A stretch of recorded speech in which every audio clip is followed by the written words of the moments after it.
Maybe the Mets are just really bad.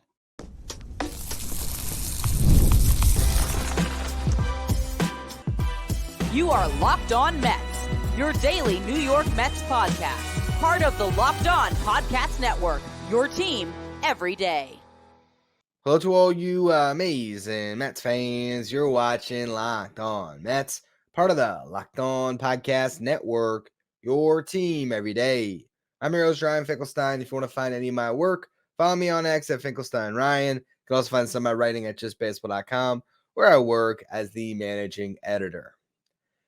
I debated whether I should come on and even record anything after that game on Friday night because the Mets didn't show up, so why should I? But the thing is, I already did. I want to really take you through my night. So I went out tonight with my wife, a couple of good friends of ours. We went out to a nice dinner. We did an escape room. We had a great time. And I will admit here, I am a record the game kind of guy. If I'm out, I'll record the game. That way I can go back, watch through it. I want to feel the emotions of the game when I'm watching so I can come on here and try to give you an experience similar to what you went through. So go out, have a great night, come back home, wait till the wife goes to bed, turn on the game. Here I am spending my Friday night where I could just be sleeping, watching because I was fired up. Christian Scott pitching in front of friends and family in South Florida. Mets coming off a win. Hopefully they can ride some momentum. First inning, the Mets get a couple of hits. Francisco Lindor, gets on JD Martinez. Mark Vientos comes up with 2 outs. He flies out. All right, the Mets will get him next inning. No worries. Christian Scott had a quick first. Mets come up to bat. They go down 1-2-3. All right. No harm, no foul. Christian Scott goes out for the second and didn't go so well. Gives up a leadoff hit, gets a pop out, then gives up another base hit before a sacrifice fly. All right, 1 run on the board. He'll get through it. He gives up another hit. So 2 outs, obviously. And then Nick Fortes comes up. Nick Fortes, who was batting last, and after tonight's game, when he went 3 for 3 with a home run, his average is at 159 for the year. His OPS is at 454. The last guy you'd expect to hit a home run. But Christian Scott gives him a hanging slider. And sure enough, 3-run homer. Mets are losing 4-0. And I was stunned. Stunned. I could not believe what I had seen. And look, Christian Scott did have a rough outing. That was a bad inning. And he didn't have his best stuff. And he was way too reliant, going back to the slider too much, not trusting his fastball. We could talk about it. But to me, it's the fact that when the Mets go down 4-0 to a team like Miami, the game felt like it was over because this offense can't hit. And yes, you can credit Jesus Luzardo. He pitched very well. He's got off to a rough start this year. You expect that to stabilize, and it did against the Mets. He's a really good young starting pitcher, a guy that's going to get dealt at the trade deadline and probably could be, based on just the landscape in baseball right now, the best pitcher that moves at this year's deadline. He could be the guy that everyone's talking about in a couple of months. So this isn't a just complete lack of acknowledging that baseball is hard and that it's tough to go up against a starting pitcher like Jesus Luzardo and string something together. But man, show some pride. Come on. Find a way. Take pitches. Get Luzardo out of the game so he can get to the underbelly of a bad Marlins bullpen. Figure it out. I mean, look, it's hard for me to sit here and try to, say all these things and not acknowledge again that it's not an easy game. I understand it, but man, you expected so much more. Yeah, if the Mets lost game 1 of this series, I would have been mad no matter what. I said on yesterday's show this was a must-sweep series, which there really never is a must-sweep series. If you win a series, you did your job, but you felt like this was a chance for the Mets to get a couple of nice wins, get their season back on track, get to 500. Now that's out the window. And they just played sloppy again. Jeff McNeil makes an error in the 4th. Christian Scott and gives up a hit, walks a batter to load the bases. This is where I'd say that you can't really fault Scott too much because that game could have got even more out of hand. And in that spot, bases loaded, he showed the type of competitor he is with no outs to get a big strikeout, get a pop out, get out of that inning without giving up any more runs. So you look at the whole day for Christian Scott, 4 innings pitched, 7 hits allowed. Got to be the most hits he's allowed all year. 1 walk, only 3 strikeouts. But overall, again, it was not a good start, but he's not to blame for this loss. It's this lineup. Top of the 5th inning, Harrison Bader, Jeff McNeil get a couple of hits with 1 out. Then you got Tomas Nido, Tyrone Taylor, out, strikeout even, actually. There you go. End of that threat. And throughout the rest of the game, the Mets could only get 2 more singles. Couldn't string together any hits. They had 6 singles all game with 1 walk, and they did not have any extra base hits. Just brutal. And yeah, Brandon Nimmo is sick, so it hurts to not have Nimmo in the starting lineup, instead to have to rely on Tyrone Taylor. It's unfortunate that Francisco Alvarez has missed this stretch, and I do think that is a big reason for the Mets struggles, because you really look back to it, when Alvarez went down, that's when this team went down. And it is frustrating. I think it has impacted the pitchers on this staff, because he's the best defensive catcher the Mets have, and having a threat in that spot in the lineup, it's a massive blow. But man, this Marlins team is not good. And for you to go into Miami after winning that game in extra innings against a really good team in Philly, and just hopefully giving yourself a sigh of relief, and you have a chance to go into Miami and to just build off of it and try to get some victories. And not only do you lose 8-0. It's the type of game that'll make people start to give up on this team. And I'll tell you what, last year I did a show titled the exact same thing as today's show. Maybe the New York Mets are just really bad. Well, here we are again. Maybe the Mets are just really bad. I want to go back to the last time I did a show of this title last year, around this time, break down the comparisons, the differences, and why it might not bode well for this team to have any hope in getting back in our good graces and winning some baseball games, getting on track. I want to talk about the 2023 Mets and how it looks a lot like the 2024 Mets in just a minute. First, though, a word from our sponsors. Today's episode is brought to you by Policygenius. You never know what can happen in life. This is why you should always be prepared to make sure your family is always taken care of. Everyone should have life insurance, but sometimes finding the right policy is not easy. It can be really time-consuming and even overwhelming. This is where Policygenius comes in.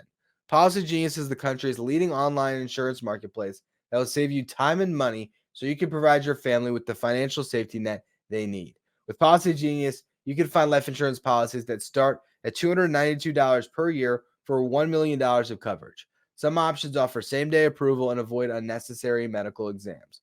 Policygenius helps you compare quotes from America's top insurers in just a few clicks, so you can find the lowest price, and their team of licensed experts is on hand to help talk you through it. Check life insurance off your to-do list in no time with Policygenius. Head to policygenius.com/LockedOnMLB or click the link in the episode description to get your free life insurance quotes and see how much you can save. That's policygenius.com/LockedOnMLB. If you don't want to miss out on any of the latest with the New York Mets, make sure you become a Locked On Mets insider. This is our texting service where you get updates anytime so the breaks on the Mets. You get these starting 9 graphics sent to your phone each day, so you'll know what the lineup's going to be. You can ask me questions anytime. And it's also where we do our Locked On Mets signed photo giveaway. So if you want to be a Locked On Mets insider, find the link in the episode description. Go to subtext.com/LockedOnMets. Last year, I did a show titled the exact same thing as today. Maybe the New York Mets are just really bad. At the time, the Mets were 18-20, coming off a series loss to the Reds on May 11th. I went back, I saw the beginning of that show today as I was preparing for this, and I looked even worse than I do right now. I needed a haircut, and I need one now too, but I'm telling you, like, really badly did I need a haircut on that episode. I don't know what I was thinking. Again, right now, hair's getting a little long. Then, it looked like I was living under a bridge for about a month. And really what that look was just watching Mets baseball, because they had lost 5 series in a row at that point. You could just see it on my face. I was wearing Mets misery. It was just a horrible stretch. And with that team, it was a stretch of awful baseball from a team that had high expectations, a team that not only won 101 games the year before, but started off the season 14-7. Then they went 13 out of their next 17 to drop to that 18-20. You look at some of the numbers of the star players during that time. Brandon Nimmo was hitting over 300. You had Francisco Lindor, who had 6 home runs, hitting 224, 317 on base, 434 slug. A little bit better than he's doing right now. Pete Alonso, 13 home runs at the time. He was hitting 234, 329 on base, 532 slug. Jeff McNeil, not playing great baseball, but playing better than now, hitting 269, 368 on base. Starling Marte was even worse than he is this year. And on the pitching side, Kodai Senga had a 4.14 ERA, David Peterson 7.68, Tyler McGill 4.33, Max Scherzer 5.56. Justin Verlander had only made 2 starts at that point. He had a 2.25 ERA. So they were losing in a lot of different fronts. And even with all of that said, they ended up closing out that month 11-7 over the final 18 games to move back over 500. 2 games over. Probably the last time all year they were over 500 because they lost a ton of games at the beginning of June. Went 7-19 in June. Pretty much torpedoed their season right there. You look at some of the individual performances, though, and the Mets got some good starting pitching from their top guys. They had a stretch there with Kodai Senga, Justin Verlander, and Max Scherzer all in the rotation, and all pitching to sub-4 ERAs. Senga at 3.08 over 13 starts, Verlander at 3.28, and Scherzer at 3.60, and he went 7-2. But the Mets still lost a bunch of games. They actually had Tommy Pham hitting 285 during that stretch. Lindor, Alvarez, and Alonso all cleared 15 home runs. Alvarez and Alonso hit 17, Lindor 15, and still through all of it, the Mets went 32-35, and by the time they got to the deadline, they were ready to sell. And that was a better team than this one. So the reason I bring all that up is I want to believe in the Mets, and I have, quite frankly, knocked people for giving up on the Mets at this point in the season. I'm not giving up today. But just like last year when I did this show, it's starting to come to terms with it. It's starting to get my head around it because I am an optimist. I'm not going to apologize for that. But that's just the way I'm wired. I want to see the good side of things. I want to see this team find success. I don't want to be covering another Mets team like last year, where by the time we get to the trade deadline, there's nothing left to talk about but prospects, where the baseball just doesn't matter. You got meaningful games taking place right now, and this team just isn't showing up. And when you look at the Steve Cohen era, and I'm certainly not pinning this on him, but just thinking to what this team has been since 2021, you had a team that year that had a very good first half, relative, I guess, to competition, but the division wasn't that hard to win that year, and they held on to a lead for that whole first half. Jacob deGrom was unbelievable, and the Mets just continued to find a way, and it looked like a team that had a chance to make a little bit of noise. They make some moves at the deadline, and they cratered. They choked. 2022, they have an unbelievably fun season, and we're in great position pretty much all year to win the NL East. And the Braves played out of their minds, caught up to them, and they swept them in a series as the Mets went through a collapse, and then they blew it in the wild card round against the Padres. A good Mets team that just could not get the job done. And now we're just seeing the Mets be bad from jump. 2 years in a row here where it just does not look like a good baseball team. And it makes you question the core. Lindor and Nimmo, they're under contract for a long time. They're not going anywhere. And it's not fair to pin it all on Pete Alonso, but he's the guy that is due for a new contract. And if you're the Mets and you're trying to build a winner, and you've seen now a couple years in a row where this is happening and the team's not winning, yeah, at a certain point you think you got to find a way to blow up the core a little bit. You look at Jeff McNeil and you say, man, he's got no trade value. He's under a contract. What do you do? What do you do? Is there a team out there, if you ate the contract, that would want him even. I mean, seriously, or you have to straight up cut him if you wanted to blow up the core. And I'm not the guy that ever talks like this. And I'm not really even mentioning it as far as today, tomorrow, or even necessarily at the deadline. Really. Because you could ride this season out with Pete and get more value with the comp pick than you would at the deadline as well. Like, I really don't even know what trading Pete's going to do. But I bring all of this up just to say, man, if this core likes each other, which, I mean, who knows about that one, but still, if this core, that throughout the entire offseason was trying to convince David Stern that they were good enough to win, if they believe that in that locker room, show up and beat the Marlins in a series. Like, seriously. And the sad part about it is I have zero confidence that they can do that. And part of it is because they're facing a pitcher tomorrow who's got an 80 ERA, but has only made one start, and he was really good last year. And I just feel like he's going to carve up the Mets because we just watched Jesus Luzardo do it. And the Mets might lose 2-1 and continue to fail when it comes to being an offense, putting up runs.